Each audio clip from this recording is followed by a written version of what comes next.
ॐ श्री गणेशाय नमः। अथ श्री एकाक्षर गणपति कवचम्। नमस्तस्मै गणेशाय सर्वविघ्न विनाशिने। कार्यारम्भेषु सर्वेषु पूजितो यः सुरैरपि। पार्वत्युवाच भगवान् देवदेवेशा लोकानुग्रहकारकः। इदानीं श्रोतुमिच्छामि कवचं यत्प्रकाशितम्। एकाक्षरस्य मन्त्रस्य त्वया प्रीतेन चेतसा वद तद्विधिवद्देव यदिति वल्लभास्म्यहम्।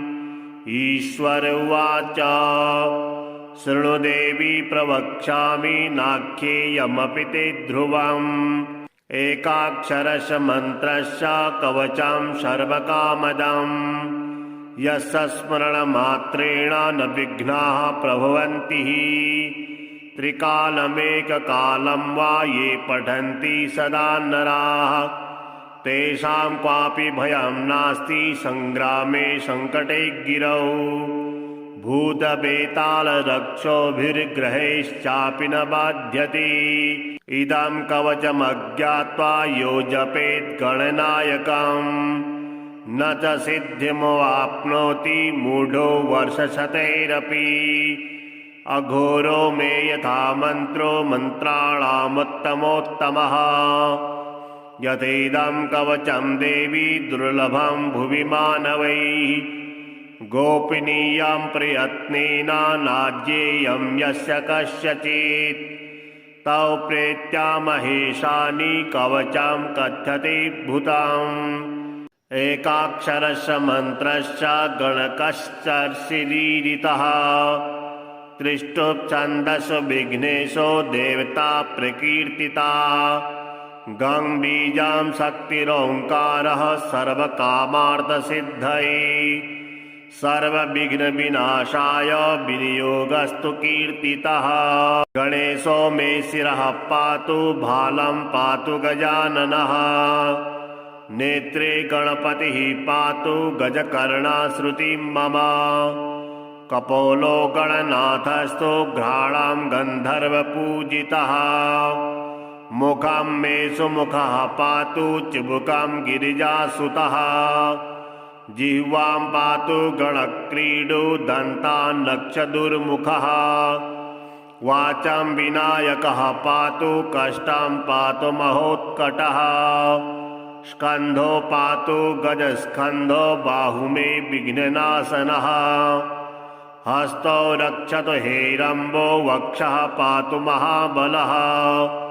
हृदयं मे गणपतिरुदरं मे महोदरः। नाभिगम्भीरहृदयः पृष्ठं पातु सुरप्रियः। कटिं मे विकटः पातु गुह्यं मे गुहिपूजितः। उरु मे पातु कौमारं जानुनी च गणाधिपः। जङ्घे गजप्रदः पातु गुल्फो मे धूर्जटिप्रियः। चरणो दुर्जयः पातुर्साङ्गं गणनायकः। आमोदो मेऽग्रतः पातु प्रमोदः पातु पृष्ठितः। दक्षिणे पातु सिद्धीशो वामे विघ्नधरार्चितः। प्राच्यां रक्षतु मानित्यं चिन्तामणिविनायकः। आग्नेयां वक्रतुण्डो मे दक्षिणस्यामुमाश्रुतः। नैऋत्यां सर्वविघ्नेशः पातु नित्यं गणेश्वरः। प्रतीच्यां सिद्धिदः पातु वायव्यां गजकर्णकः। कौबेर्यां सर्वसिद्धीशः ईशान्यामीशनन्दनः। ऊर्ध्वं विनायकः पातु अधो मूषकवाहनः। दिवा गोक्षीरधवलः पातु नित्यं गजाननः। रात्रौ पातु गणक्रीडः सन्ध्यो सुरवन्दितः। पाशाङ्कुशाभयकरः सर्वतः पातु मां सदा। ग्रहभूतपिशाचेभ्यः पातु नित्यं गजाननः। सत्त्वं रजस्तमो वाचं बुद्धिं ज्ञानं स्मृतिं दयां धर्मचतुर्विधं लक्ष्मीं लज्जां कीर्तिं कुलं वपुः धनं धान्यं गृहं दारान् पौत्रान् सखीस्तथा एकदन्तोऽवतु श्रीमान् सर्वतः शङ्करात्मजः सिद्धिदं कीर्तिदं देवी पठेन्नियतः शुचिः एककालं द्विकालं वापि भक्तिमान् न तस्य दुर्लभं किञ्चित् त्रिषु लोकेषु विद्यते सर्वपापविनिर्मुक्तो जायते भुवि मानवः यं यं कामयति नित्यं सुदुर्लभमनोरथं तं तं प्राप्नोति सकलं षण्मासान्नात्र संशयः मोहनस्तम्भनाकर्षमारणोच्चाटनं वशं स्मरणादेव जायन्ते नात्र कार्या विचारणा सर्वविघ्नहरं देवं ग्रहपीडानिवारणं सर्वशत्रुक्षयकरं सर्वापत्तिनिवारणं धृत्वेदं कवचं देवी यो जपेन्मन्त्रमुत्तमं न वाच्यते स विघ्नौघैः कदाचिदपि कुत्रचित् भूर्जे लिखित्वा विधिर्वद्धार्येद्यो नरः शुचिः एकबाहु शिरः कण्ठे पूजयित्वा गणाधिपम् एकाक्षरमन्त्रस्य कवचं देवी दुर्लभम् यो धारयेन् महेशानि न विघ्नैरभिभूयते गणेशहृदयं नाम कवचं सर्वसिद्धिदम् पठेद्वापि तस्य सिद्धिः करे स्थिता न प्रकाशं महेशानि कवचं यत्र कुत्रचित् दातव्यं भक्तियुक्ताय गुरुदेवपराय च नमस्तस्मै गणेशाय सर्वविघ्नविनाशिने कार्यारम्भेषु सर्वेषु पूजितो यः सुरैरपि पार्वत्युवाच भगवान् देवदेवेशा लोकानुग्रहकारकः इदानीं श्रोतुमिच्छामि कवचं यत्प्रकाशितम् एकाक्षरस्य मन्त्रस्य त्वया प्रीतेन चेतसा वद तद्विधिवद्देव यदि ते वल्लभास्म्यहम् ईश्वर उवाच शृणु देवी प्रवक्ष्यामि नाख्येयमपि ते ध्रुवम् एकाक्षरस्य मन्त्रस्य कवचं सर्वकामदम् यस्य स्मरणमात्रेण न विघ्नाः प्रभवन्ति त्रिकालमेककालं वा ये पठन्ति सदा नराः तेषां क्वापि भयं नास्ति संग्रामे संकटे गिरौ भूतबेतालरक्षोभिर्ग्रहैश्चापि न बाध्यते इदं कवचमज्ञात्वा यो जपेत् गणनायकम् न च सिद्धिमवाप्नोति मूढो वर्षशतैरपि अघोरो मे यथा मन्त्रो मन्त्राणामुत्तमोत्तमः यथेदं कवचं देवी दुर्लभं भुवि मानवैः गोपनीयां प्रयत्नेन नाज्येयं यस्य कस्यचित्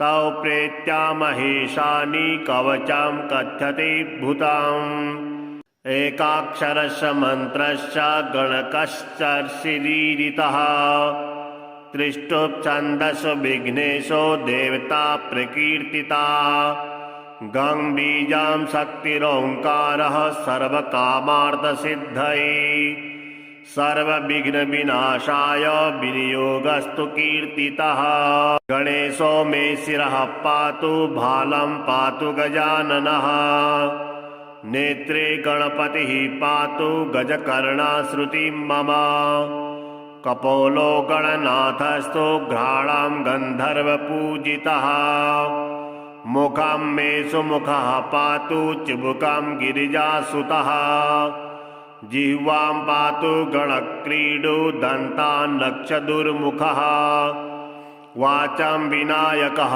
पातु कष्टं पातु महोत्कटः स्कन्धो पातु गजस्कन्धो बाहु मे विघ्ननाशनः हस्तौ रक्षतु हेरम्बो वक्षः पातु महाबलः हृदयं मे गणपतिरुदरं मे महोदरः नाभिगम्भीरहृदयः पृष्ठं पातु सुरप्रियः कटिं मे विकटः पातु गुह्यं मे गुहिपूजितः उरु मे पातु कौमारं जानुनी च गणाधिपः जङ्घे गजप्रदः पातु गुल्फो मे धूर्जटिप्रियः चरणो दुर्जयः पातुर्साङ्गं गणनायकः आमोदो मेऽग्रतः पातु प्रमोदः पातु पृष्ठितः दक्षिणे पातु सिद्धिशो वामे विघ्नधरार्चितः प्राच्यां रक्षतु मानित्यं चिन्तामणिविनायकः आग्नेयां वक्रतुण्डो मे दक्षिणस्यामुमाश्रुतः नैऋत्यां सर्वविघ्नेशः पातु नित्यं गणेश्वरः प्रतीच्यां सिद्धिदः पातु वायव्यां गजकर्णकः कौवेर्यां सर्वसिद्धीशः ईशान्यामीशनन्दनः ऊर्ध्वं विनायकः पातु अधो मूषकवाहनः दिवा गोक्षीरधवलः पातु नित्यं गजाननः रात्रौ पातु गणक्रीडः सन्ध्यो सुरवन्दितः पाशाङ्कुशाभयकरः सर्वतः पातु मां सदा ग्रहभूतपिशाचेभ्यः पातु नित्यं गजाननः सत्त्वं रजस्तमो वाचं बुद्धिं ज्ञानं स्मृतिं दयां धर्मचतुर्विधं लक्ष्मीं लज्जां कीर्तिं कुलं वपुः धनं धान्यं गृहं दारान् पौत्रान् सखीस्तथा एकदन्तो वतु श्रीमान् सर्वतः शङ्करात्मजः सिद्धिदं कीर्तिदं देवी पठेन्नियतः शुचिः एककालं द्विकालं वापि भक्तिमान् न तस्य दुर्लभं किञ्चित् त्रिषु लोकेषु विद्यते सर्वपापविनिर्मुक्तो जायते भुवि मानवः यं यं कामयति नित्यं सुदुर्लभमनोरथं तं तं प्राप्नोति सकलं षण्मासान्नात्र संशयः मोहनस्तम्भनाकर्षमारणोच्चाटनं वशम् स्मरणादेव जायन्ते नात्र कार्या विचारणा सर्वविघ्नहरं देवं ग्रहपीडानिवारणं सर्वशत्रुक्षयकरं सर्वापत्तिनिवारणं धृत्वेदं कवचं देवी यो जपेन्मन्त्रमुत्तमम् न वाच्यते स विघ्नौघैः कदाचिदपि कुत्रचित् भूर्जे लिखित्वा विधिर्वद्धार्येद्यो नरः शुचिः एकबाहु शिरः कण्ठे पूजयित्वा गणाधिपम् एकाक्षरमन्त्रस्य कवचं देवी दुर्लभम् यो धारयेन् महेशानि न विघ्नैरभिभूयते गणेशहृदयं नाम कवचं सर्वसिद्धिदम् पठेद्वापि तस्य सिद्धिः करे स्थिता न प्रकाशं महेशानि कवचं यत्र कुत्रचित् दातव्यं भक्तियुक्ताय गुरुदेवपराय च नमस्तस्मै गणेशाय सर्वविघ्नविनाशिने कार्यारम्भेषु सर्वेषु पूजितो यः सुरैरपि पार्वत्युवाच भगवान् देवदेवेशा लोकानुग्रहकारकः इदानीं श्रोतुमिच्छामि कवचं यत्प्रकाशितम् एकाक्षरस्य मन्त्रस्य त्वया प्रीतेन चेतसा वदेतद्विधिवद्देव यदि ते वल्लभास्म्यहम्। ईश्वर उवाच शृणु देवी प्रवक्ष्यामि नाख्येयमपि ते ध्रुवम्। एकाक्षरस्य मन्त्रस्य कवचं सर्वकामदम्। यस्य स्मरणमात्रेण न विघ्नाः प्रभवन्ति। त्रिकालमेककालं वा ये पठन्ति सदा नराः। तेषां क्वापि भयं नास्ति संग्रामे संकटे गिरौ। भूतवेतालरक्षोभिर्ग्रहैश्चापि न बाध्यते। इदं कवचमज्ञात्वा यो जपेत् गणनायकम् न च सिद्धिमवाप्नोति मूढो वर्षशतैरपि। अघोरो मे यथा मन्त्रो मन्त्राणामुत्तमोत्तमः।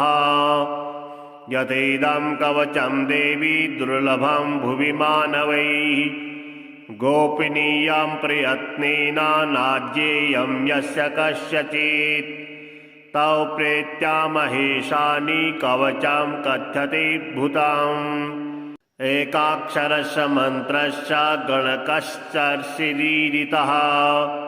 त्रिष्टुप्छन्दसो विघ्नेशो देवता प्रकीर्तिता।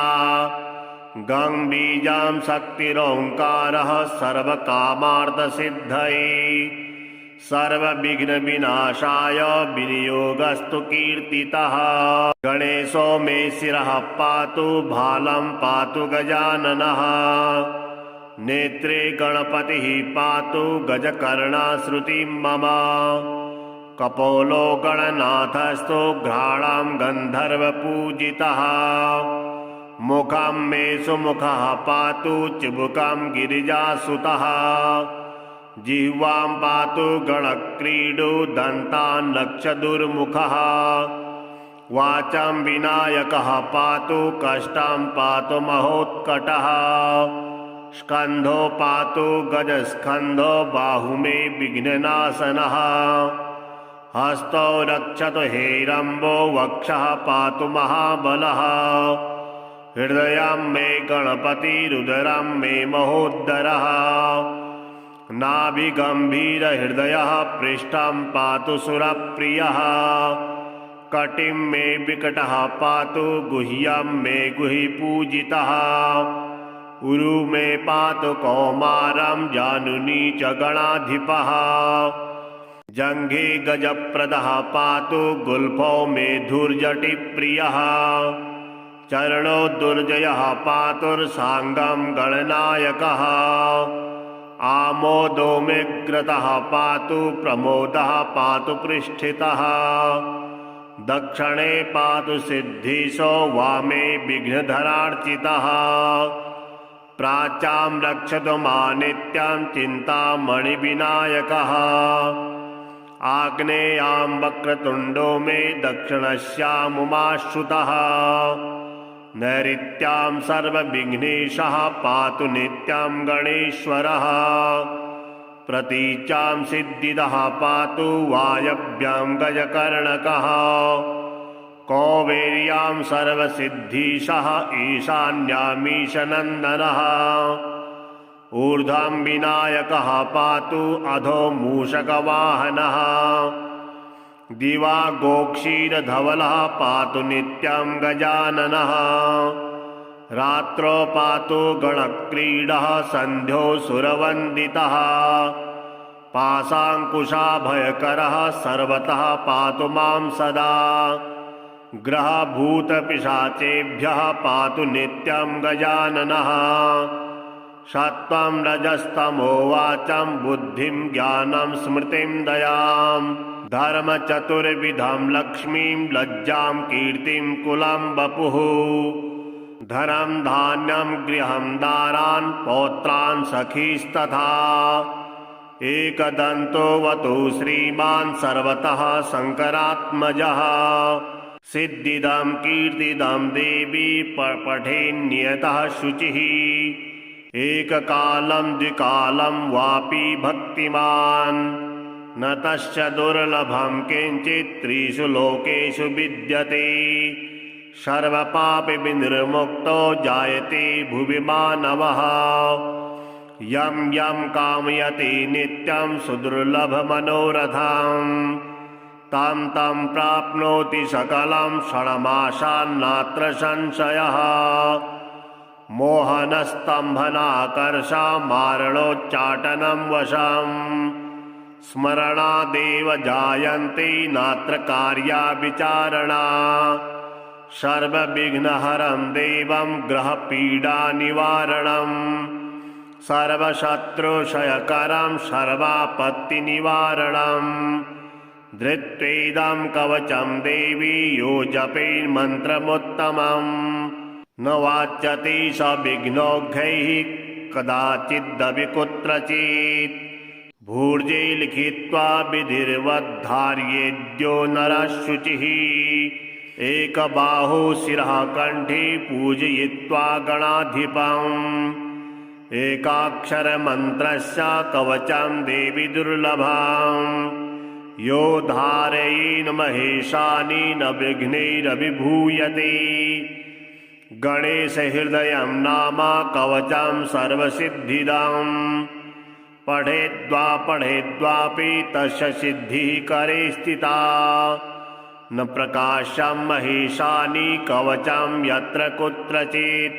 दातव्यं भक्तियुक्ताय गुरुदेवपराय च नमस्तस्मै गणेशाय सर्वविघ्नविनाशिने कार्यारम्भेषु सर्वेषु पूजितो यः सुरैरपि पार्वत्युवाच भगवान् देवदेवेशा लोकानुग्रहकारकः इदानीं श्रोतुमिच्छामि कवचं यत्प्रकाशितम् एकाक्षरस्य मन्त्रस्य त्वया प्रीतेन चेतसा वदेतद्विधिवद्देव यदि ते वल्लभास्म्यहम् ईश्वर उवाच शृणु देवी प्रवक्ष्यामि नाख्येयमपि ते ध्रुवम् एकाक्षरस्य मन्त्रस्य कवचं सर्वकामदम् यस्य स्मरणमात्रेण न विघ्नाः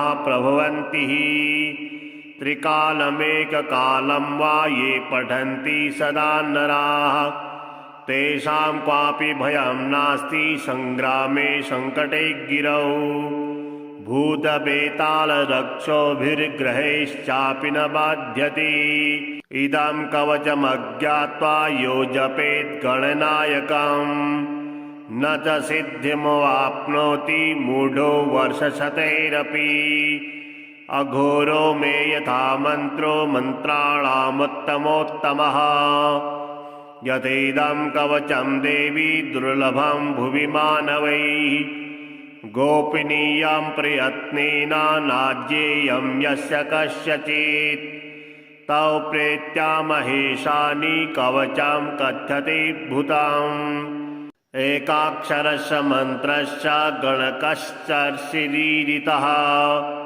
त्रिष्टुप्छन्दसो विघ्नेशो देवता प्रकीर्तिता गं बीजां शक्तिरोङ्कारः सर्वकामार्थसिद्धये सर्वविघ्नविनाशाय विनियोगस्तु कीर्तितः गणेशो मे शिरः पातु भालं पातु गजाननः नेत्रे गणपतिः पातु गजकर्णश्रुतिं मम कपोलो गणनाथस्तु घ्राणां गन्धर्वपूजितः मुखं मे सुमुखः पातु चिबुकं गिरिजासुतः जिह्वां पातु गणक्रीडो दन्तान्नक्षदुर्मुखः वाचं विनायकः पातु कष्टं पातु महोत्कटः स्कन्धो पातु गजस्कन्धो बाहु मे विघ्ननाशनः हस्तौ रक्षतु हेरम्बो वक्षः पातु महाबलः हृदयं मे गणपतिरुदरं मे महोदरः नाभिगम्भीरहृदयः पृष्ठं पातु सुरप्रियः कटिं मे विकटः पातु गुह्यं मे गुहिपूजितः उरु मे पातु कौमारं जानुनी च गणाधिपः जङ्घे गजप्रदः पातु गुल्फो मेधुर्जटिप्रियः चरणो दुर्जयः पातुर्साङ्गं गणनायकः आमोदो मेऽग्रतः पातु प्रमोदः पातु पृष्ठितः दक्षिणे पातु सिद्धीशो वामे विघ्नधरार्चितः प्राच्यां रक्षतु मानित्यं चिन्तामणिविनायकः आग्नेयां वक्रतुण्डो मे दक्षिणस्यामुमाश्रुतः नैऋत्यां सर्वविघ्नेशः पातु नित्यं गणेश्वरः प्रतीच्यां सिद्धिदः पातु वायव्यां गजकर्णकः कौवेर्यां सर्वसिद्धीशः ईशान्यामीशनन्दनः ऊर्ध्वं विनायकः पातु अधो मूषकवाहनः दिवा गोक्षीरधवलः पातु नित्यं गजाननः रात्रौ पातु गणक्रीडः सन्ध्यो सुरवन्दितः पाशाङ्कुशाभयकरः सर्वतः पातु मां सदा ग्रहभूतपिशाचेभ्यः पातु नित्यं गजाननः सत्त्वं रजस्तमो वाचं बुद्धिं ज्ञानं स्मृतिं दयां धर्मचतुर्विधं लक्ष्मीं लज्जां कीर्तिं कुलं वपुः धनं धान्यं गृहं दारान् पौत्रान् सखीस्तथा एकदन्तो वतु श्रीमान् सर्वतः शङ्करात्मजः सिद्धिदं कीर्तिदं देवी पठेन्नियतः शुचिः एककालं द्विकालं वापि भक्तिमान् न तश्च दुर्लभं किञ्चित् त्रिषु लोकेषु विद्यते सर्वपापविनिर्मुक्तो जायते भुवि मानवः यं यं कामयति नित्यं सुदुर्लभमनोरथम् तं तं प्राप्नोति सकलं षण्मासान्नात्र संशयः मोहनस्तम्भनाकर्षमारणोच्चाटनं वशम् स्मरणादेव जायन्ते नात्र कार्या विचारणा सर्वविघ्नहरं देवं ग्रहपीडानिवारणम् सर्वशत्रुक्षयकरं सर्वापत्तिनिवारणम् धृत्वेदं कवचं देवी यो जपेन्मन्त्रमुत्तमम् न वाच्यते स विघ्नौघ्नैः कदाचिदपि कुत्रचित् भूर्जे लिखित्वा विधिर्वद्धार्येद्यो नरः शुचिः एकबाहु शिरः कण्ठे पूजयित्वा गणाधिपम् एकाक्षरमन्त्रस्य कवचं देवी दुर्लभम् यो धारयेन् महेशानि न विघ्नैरभिभूयते गणेशहृदयं नाम कवचं सर्वसिद्धिदम् पठेद्वापि तस्य सिद्धिः करे स्थिता न प्रकाशं महेशानि कवचं यत्र कुत्रचित् दातव्यं भक्तियुक्ताय गुरुदेवपराय च नमस्तस्मै गणेशाय सर्वविघ्नविनाशिने कार्यारम्भेषु सर्वेषु पूजितो यः सुरैरपि पार्वत्युवाच भगवान् देवदेवेशा लोकानुग्रहकारकः इदानीं श्रोतुमिच्छामि कवचं यत्प्रकाशितम् एकाक्षरस्य मन्त्रस्य त्वया प्रीतेन चेतसा वदेतद्विधिवद्देव यदि ते वल्लभास्म्यहम् ईश्वर उवाच शृणु देवी प्रवक्ष्यामि नाख्येयमपि ते ध्रुवम् एकाक्षरस्य मन्त्रस्य कवचं सर्वकामदम् यस्य स्मरणमात्रेण न विघ्नाः प्रभवन्ति त्रिकालमेककालं वा ये पठन्ति सदा नराः तेषां क्वापि भयं नास्ति संग्रामे संकटे गिरौ भूतवेतालरक्षोभिर्ग्रहैश्चापि न बाध्यते इदं कवचमज्ञात्वा यो जपेत् गणनायकम् न च सिद्धिमवाप्नोति मूढो वर्षशतैरपि अघोरो मे यथा मन्त्रो मन्त्राणामुत्तमोत्तमः यथेदं कवचं देवी दुर्लभं भुवि मानवैः गोपनीयं प्रयत्नेन नाज्येयं यस्य कस्यचित् तौ प्रेत्या महेशानि कवचं कथ्यते भूतम् एकाक्षरस्य मन्त्रस्य गणकश्चर्षिरीरितः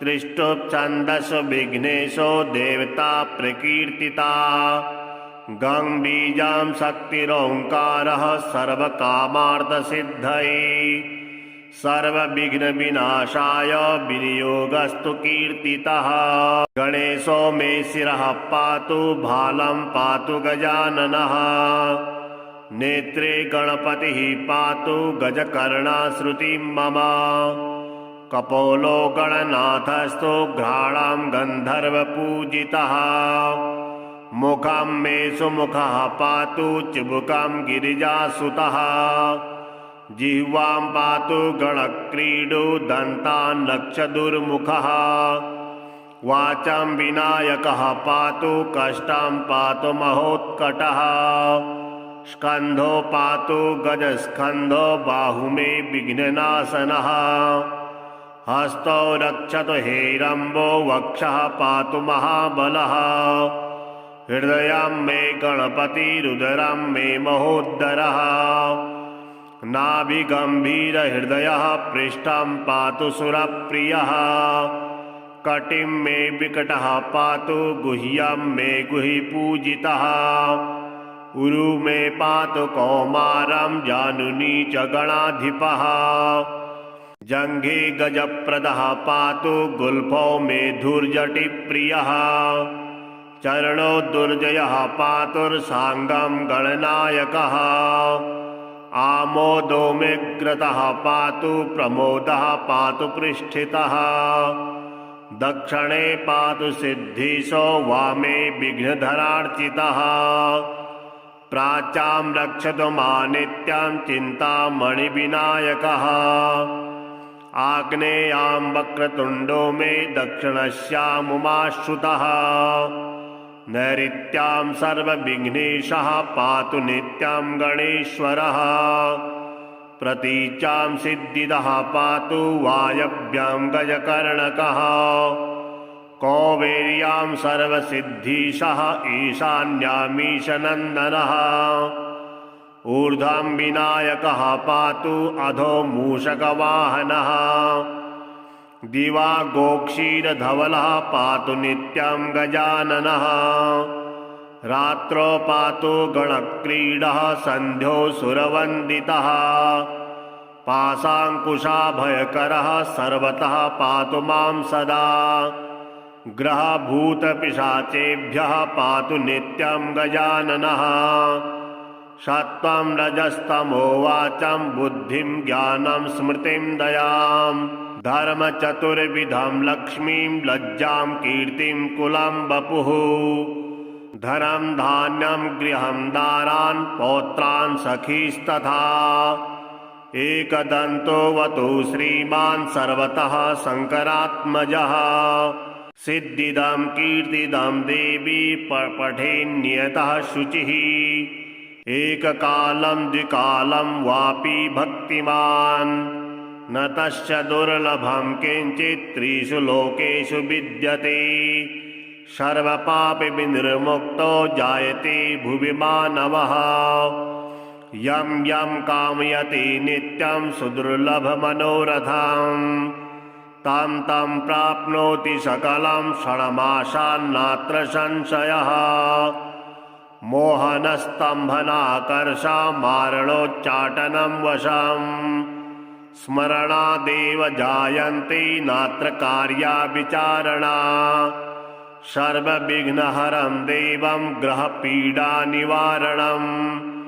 सर्वशत्रुक्षयकरं सर्वापत्तिनिवारणम् धृत्वेदं कवचं देवी यो जपेन्मन्त्रमुत्तमम् न वाच्यते स विघ्नौघैः कदाचिदपि कुत्रचित् भूर्जे लिखित्वा विधिर्वद्धार्येद्यो नरः शुचिः एकबाहो शिरः कण्ठे पूजयित्वा गणाधिपम् एकाक्षरमन्त्रस्य कवचं देवी दुर्लभम् यो धारयेन् महेशानि न विघ्नैरभिभूयते गणेशहृदयं नाम कवचं सर्वसिद्धिदम् पठेद्वापि तस्य सिद्धिः करे स्थिता न प्रकाशं महेशानि कवचं यत्र कुत्रचित् दातव्यं भक्तियुक्ताय गुरुदेवपराय च नमस्तस्मै गणेशाय सर्वविघ्नविनाशिने कार्यारम्भेषु सर्वेषु पूजितो यः सुरैरपि पार्वत्युवाच भगवान् देवदेवेशा लोकानुग्रहकारकः इदानीं श्रोतुमिच्छामि कवचं यत्प्रकाशितम् एकाक्षरस्य मन्त्रस्य त्वया प्रीतेन चेतसा वद तद्विधिवद्देव यदि ते वल्लभास्म्यहम् ईश्वर उवाच शृणु देवी प्रवक्ष्यामि नाख्येयमपि ते ध्रुवम् एकाक्षरस्य मन्त्रस्य कवचं सर्वकामदम् यस्य स्मरणमात्रेण न विघ्नाः प्रभवन्ति त्रिकालमेककालं वा ये पठन्ति सदा नराः तेषां क्वापि भयं नास्ति संग्रामे संकटे गिरौ भूतवेतालरक्षोभिर्ग्रहैश्चापि न बाध्यते इदं कवचमज्ञात्वा यो जपेत् गणनायकम् न च सिद्धिमवाप्नोति मूढो वर्षशतैरपि अघोरो मे यथा मन्त्रो मन्त्राणामुत्तमोत्तमः यथेदं कवचं देवी दुर्लभं भुवि मानवैः गोपनीयं प्रयत्नेन नाज्येयं यस्य कस्यचित् तौ प्रेत्या महेशानि कवचं कथ्यते भूतम् एकाक्षरस्य मन्त्रस्य गणकश्चर्षिरीरितः त्रिष्टुप्छन्दसो विघ्नेशो देवता प्रकीर्तिता गं बीजां शक्तिरोङ्कारः सर्वकामार्थसिद्धये सर्वविघ्नविनाशाय विनियोगस्तु कीर्तितः गणेशो मे शिरः पातु भालं पातु गजाननः नेत्रे गणपतिः पातु गजकर्णश्रुतिं मम कपोलो गणनाथस्तु घ्राणां गन्धर्वपूजितः मुखं मे सुमुखः पातु चिबुकं गिरिजासुतः जिह्वां पातु गणक्रीडो दन्तान्नक्षदुर्मुखः वाचं विनायकः पातु कष्टं पातु महोत्कटः स्कन्धो पातु गजस्कन्धो बाहु मे विघ्ननाशनः हस्तौ रक्षतु हेरम्बो वक्षः पातु महाबलः हृदयं मे गणपतिरुदरं मे महोदरः नाभिगम्भीरहृदयः पृष्ठं पातु सुरप्रियः कटिं मे विकटः पातु गुह्यं मे गुहिपूजितः उरु मे पातु कौमारं जानुनी च गणाधिपः जङ्घे गजप्रदः पातु गुल्फो मे धूर्जटिप्रियः चरणो दुर्जयः पातुर्साङ्गं गणनायकः आमोदो मे ग्रतः पातु प्रमोदः पातु पृष्ठितः दक्षिणे पातु सिद्धिशो वामे विघ्नधरार्चितः प्राच्यां रक्षतु मानित्यं चिन्तामणिविनायकः आग्नेयां वक्रतुण्डो मे दक्षिणस्यामुमाश्रुतः नैऋत्यां सर्वविघ्नेशः पातु नित्यं गणेश्वरः प्रतीच्यां सिद्धिदः पातु वायव्यां गजकर्णकः कौबेर्यां सर्वसिद्धीशः ईशान्यामीशनन्दनः ऊर्ध्वं विनायकः पातु अधो मूषकवाहनः दिवा गोक्षीरधवलः पातु नित्यं गजाननः रात्रौ पातु गणक्रीडः सन्ध्यो सुरवन्दितः पाशाङ्कुशाभयकरः सर्वतः पातु मां सदा ग्रहभूतपिशाचेभ्यः पातु नित्यं गजाननः सत्त्वं रजस्तमो वाचं बुद्धिं ज्ञानं स्मृतिं दयां धर्मचतुर्विधं लक्ष्मीं लज्जां कीर्तिं कुलं वपुः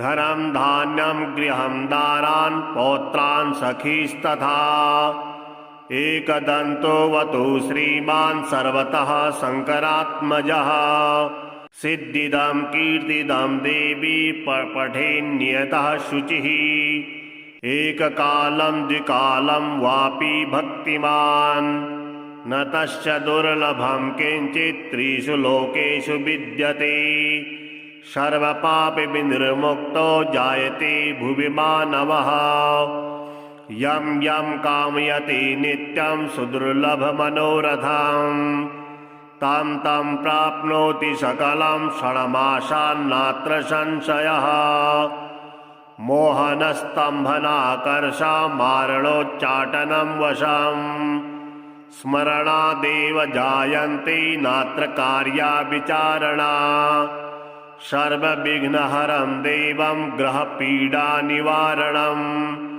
सर्वशत्रुक्षयकरं सर्वापत्तिनिवारणं धृत्वेदं कवचं देवी यो जपेन्मन्त्रमुत्तमम् न वाच्यते स विघ्नौघैः कदाचिदपि कुत्रचित् भूर्जे लिखित्वा विधिर्वद्धार्येद्यो नरः शुचिः एकबाहु शिरः कण्ठे पूजयित्वा गणाधिपम् एकाक्षरमन्त्रस्य कवचं देवी दुर्लभम् यो धारयेन् महेशानि न विघ्नैरभिभूयते गणेशहृदयं नाम कवचं सर्वसिद्धिदम् पठेद्वापि तस्य सिद्धिः करे स्थिता न प्रकाशं महेशानि कवचं यत्र कुत्रचित् दातव्यं भक्तियुक्ताय गुरुदेवपराय च नमस्तस्मै गणेशाय सर्वविघ्नविनाशिने कार्यारम्भेषु सर्वेषु पूजितो यः सुरैरपि पार्वत्युवाच भगवान् देवदेवेशा लोकानुग्रहकारकः इदानीं श्रोतुमिच्छामि कवचं यत्प्रकाशितम् एकाक्षरस्य मन्त्रस्य त्वया प्रीतेन चेतसा वद तद्विधिवद्देव यदि ते वल्लभास्म्यहम् ईश्वर उवाच शृणु देवी प्रवक्ष्यामि नाख्येयमपि ते ध्रुवम् एकाक्षरस्य मन्त्रस्य कवचं सर्वकामदम् यस्य स्मरणमात्रेण न विघ्नाः प्रभवन्ति त्रिकालमेककालं वा ये पठन्ति सदा नराः तेषां क्वापि भयं नास्ति संग्रामे संकटे गिरौ भूतबेतालरक्षोभिर्ग्रहैश्चापि न बाध्यते इदं कवचमज्ञात्वा यो जपेत् गणनायकम् न च सिद्धिमवाप्नोति मूढो वर्षशतैरपि अघोरो मे यथा मन्त्रो मन्त्राणामुत्तमोत्तमः यथेदं कवचं देवी दुर्लभं भुवि मानवैः गोपनीयं प्रयत्नेन नाज्येयं यस्य कस्यचित् तौ प्रेत्या महेशानि कवचं कथ्यते भूतम् एकाक्षरस्य मन्त्रस्य गणकश्चर्षिरीरितः त्रिष्टुप्छन्दसो विघ्नेशो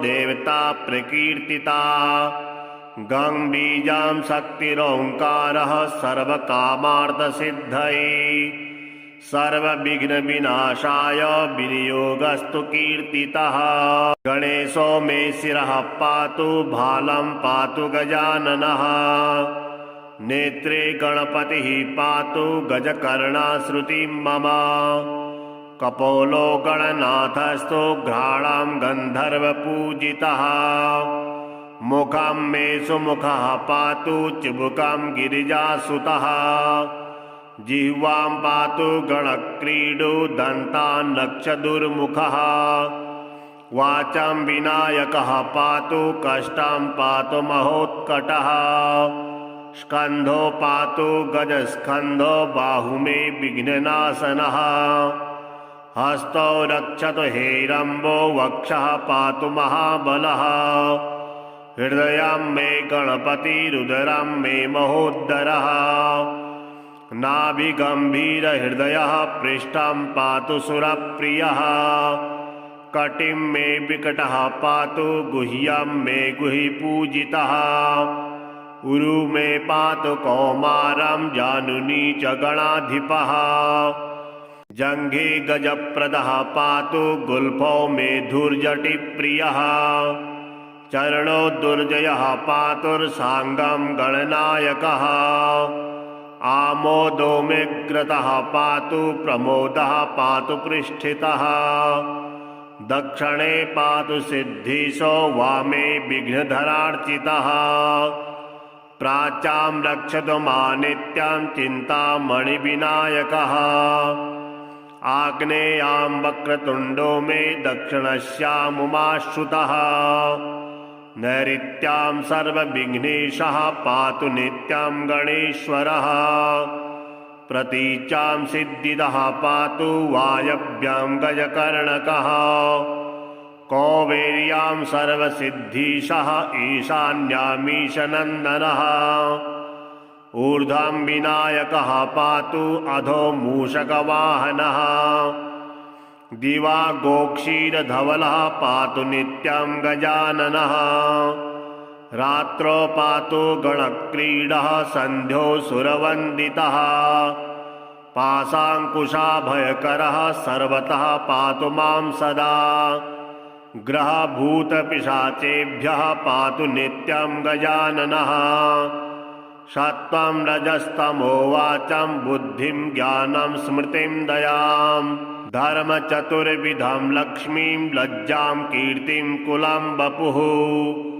धनं धान्यं गृहं दारान् पौत्रान् सखीस्तथा एकदन्तो वतु श्रीमान् सर्वतः शङ्करात्मजः सिद्धिदं कीर्तिदं देवी पठेन्नियतः शुचिः एककालं द्विकालं वापि भक्तिमान् न तस्य दुर्लभं किञ्चित् त्रिषु लोकेषु विद्यते सर्वपापविनिर्मुक्तो जायते भुवि मानवः यं यं कामयति नित्यं सुदुर्लभमनोरथं तं तं प्राप्नोति सकलं षण्मासान्नात्र संशयः मोहनस्तम्भनाकर्षमारणोच्चाटनं वशम् स्मरणादेव जायन्ते नात्र कार्या विचारणा सर्वविघ्नहरं देवं ग्रहपीडानिवारणं सर्वशत्रुक्षयकरं सर्वापत्तिनिवारणं धृत्वेदं कवचं देवी यो जपेन्मन्त्रमुत्तमम् न वाच्यते स विघ्नौघैः कदाचिदपि कुत्रचित् भूर्जे लिखित्वा विधिर्वद्धार्येद्यो नरः शुचिः एकबाहु शिरः कण्ठे पूजयित्वा गणाधिपम् एकाक्षरमन्त्रस्य कवचं देवी दुर्लभम् यो धारयेन् महेशानि न विघ्नैरभिभूयते गणेशहृदयं नाम कवचं सर्वसिद्धिदम् पठेद्वापि तस्य सिद्धिः करे स्थिता। न प्रकाशं महेशानि कवचं यत्र कुत्रचित् दातव्यं भक्तियुक्ताय गुरुदेवपराय च।